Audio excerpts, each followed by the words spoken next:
அனைவருக்கும் வணக்கம். பிள்ளைகள் நாங்கள் வந்து ஷார்ட் வீடியோஸ் பார்த்து கொண்டிருக்கிறோம். அது நினைவில் கொள்கைன்ற ஒரு டாபிக் மாதிரி இதுல காலங்கள் தொடர்பாக பார்த்து கொண்டு வரோம்.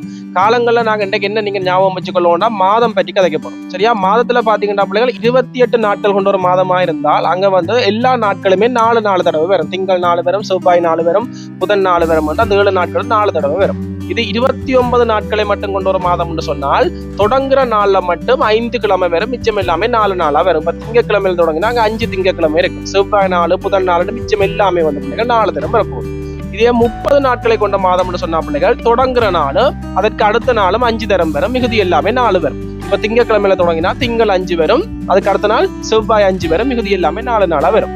இதுவே 31 நாட்கள் கொண்ட மாதம் என்று சொன்னா பிள்ளைகள் அங்க தொடங்குற நாள் அடுத்த நாள் அதற்கு அடுத்த நாள் பிள்ளைகள் 5 தரம் வரும், மிகுதி எல்லாமே 4 தரம் வரும். இதை நீங்க ஞாபகத்துல வச்சுக்கொள்ளணும். தொடர்ச்சியாக காலம் தொடர்பாக அடுத்தடுத்த காணொலியில நான் கதைச்சுக்கொள்ளும். ஓகே பிள்ளைகள், பாய்.